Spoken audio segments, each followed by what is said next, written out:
Hey y'all, Fred here. Thanks so much for joining me today. I got a special little knife that I want to share with you. So this is another knife from John's collection. John, the longtime subscriber and friend of mine and friend of the channel, has sent me several knives. Y'all have seen a bunch of his knives here. He sent me a box of goodies, so I'm going through those in these video series.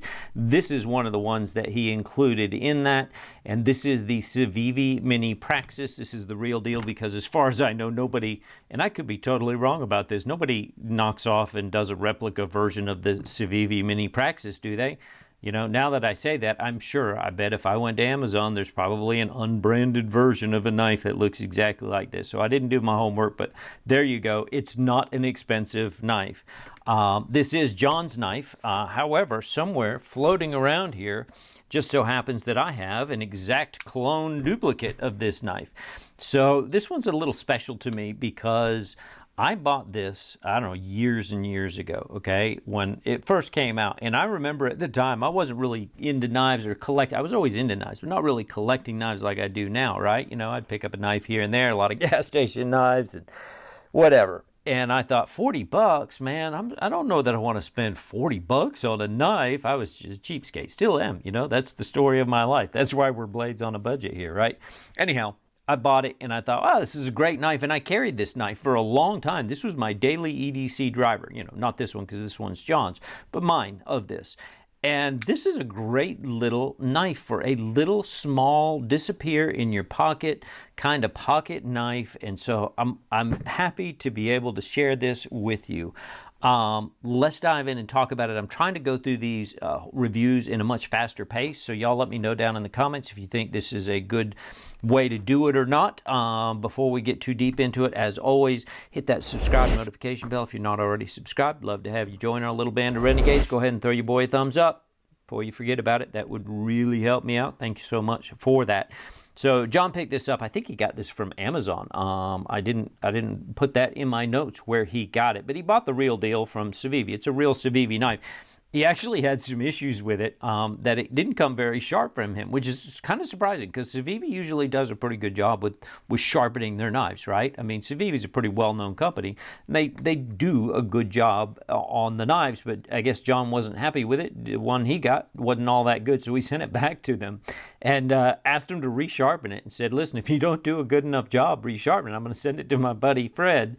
He's going to make a video showing everybody how your knife came dull, and I'll have him resharpen it. So I have now resharpened this knife because even the way they sent it back, they sharpened it, they said they did, and sent it back, but they still left it, you know, the problem is they sharpened it to like a 24-degree edge.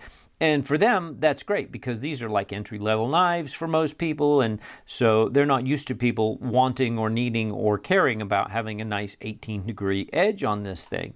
So anyhow, I've reprofiled this for my buddy John down to 18 degrees, and we're telling the whole world that Civivi did a crappy job of sharpening. They didn't do a crappy job, they just sharpened it to 24 degrees, and it wasn't all that great. But it did come pretty rough from the factory, so that's worth pointing out as well. All right, let's dive into this thing. I don't have a box that it came in, but it did come in this little bag, typical, you know, typical Civivi style stuff, right? Yeehaw for that. Let's go ahead and do some size comps. I'm trying to get through these things fast here. So this is a small size knife, right? Everybody gets that sense. We have the PM2 and the Para 3, in this case, 𝗖𝗍𝘅. You can see this is clearly smaller than both of these knives, right? Let's do one more comparison. I'm only doing 2 instead of 3, and I mentioned this in my last video. I'd love to hear what knives do you guys think I should be using for comparison. I try to use a big knife and a little knife that somebody, most of y'all, at least most of my viewers, would probably have in your collection because you've seen me and you've gone out and bought these knives after I reviewed them. 𝗏𝗏𝘅𝗶𝘃𝗏 4-inch folder, in this case the Plague Doctor, fantastic knife. If you haven't seen that video, go watch that. And then of course we have a Rosy replica. It's even smaller than the Rosy, right? Even the cutting edge is smaller than the Rosy. So yeehaw for that. Again, let me know what knives, you guys have seen most of the knives I have, what knives make the most sense for you guys. Oh, one more thing, because I had a guy made a great recommendation. Put your knife on a dollar bill so I can tell how big it is, because I have dollar bills. Everybody has dollar bills, right? So there you go. There's your dollar bill comparison. Hopefully that makes sense. Let me know if y'all want to keep doing that or not. I'll bring up the specs real quick. Where's my specs? I've lost my specs. Dadgummit. All right, I got them by here somewhere. You know, I keep a little spec sheet, so I bring it up on the side of the screen here, right? I guess you're seeing it on the left-hand side. I have a little tiny itty-bitty one, and I have to use my glasses so I can read these specs for you. All right, less than 7 inches long, 6.8 inches essentially. The blade is just a hair under 3 inches, so you're probably going to be legal in those states. Closed, it's 3.81 inches. The blade thickness is 100 thousandths.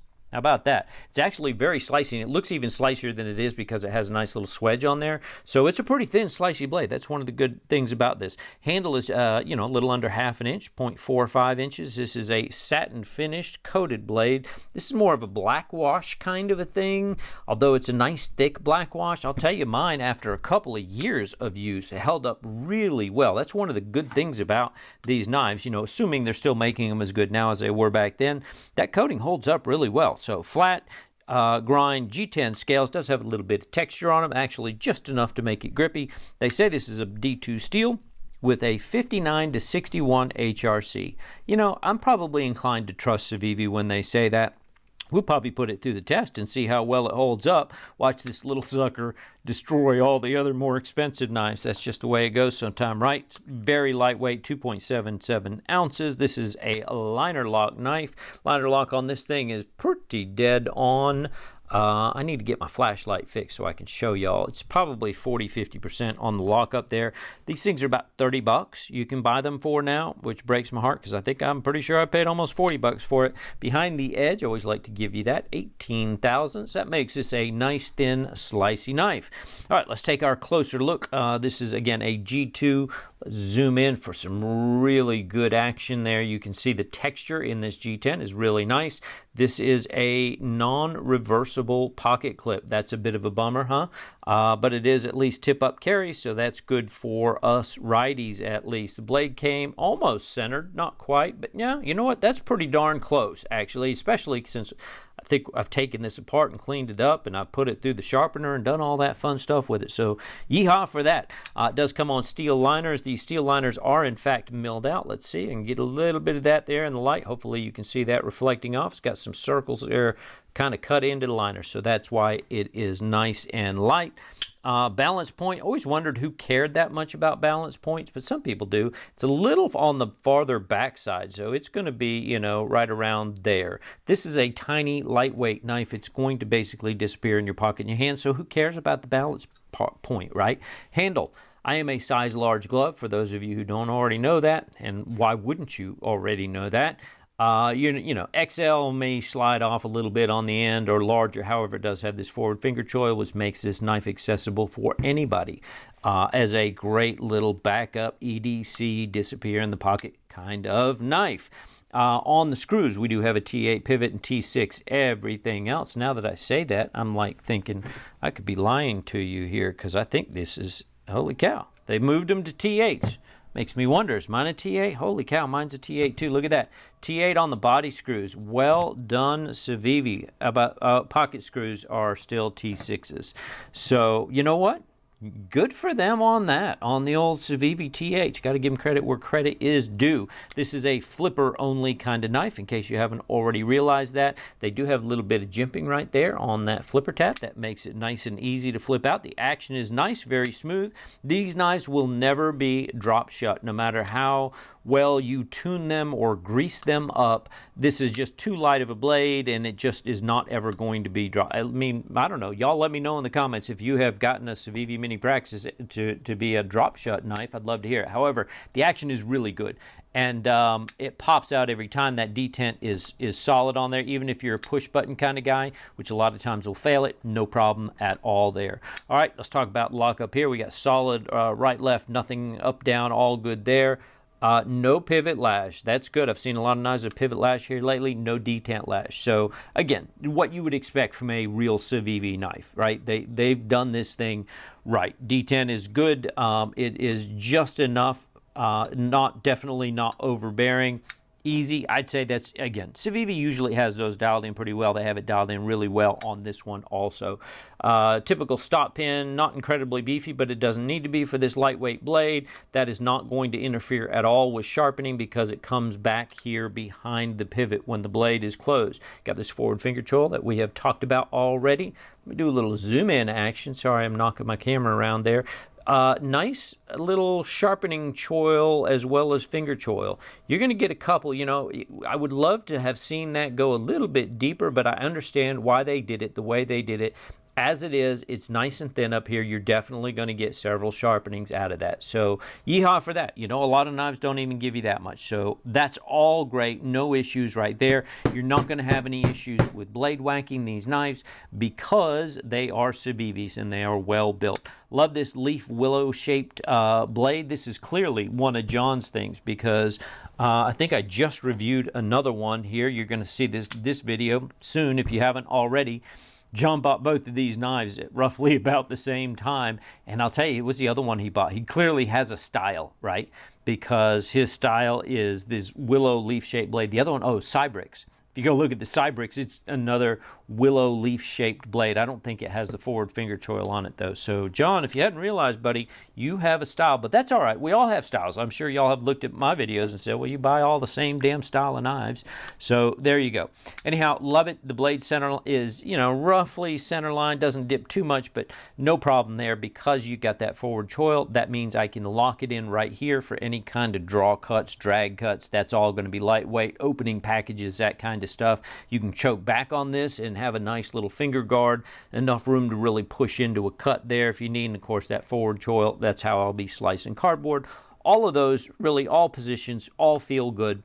D2 steel from Civivi usually is pretty solid. You can expect that. Minimal jimping. There's just a little bit right here on the back of the blade. However, that is sufficient. You can feel it. It does catch just a little bit. So, you know, that's okay. The grippiness of the G10, like I said, is just barely, but it is barely enough. And it is enough.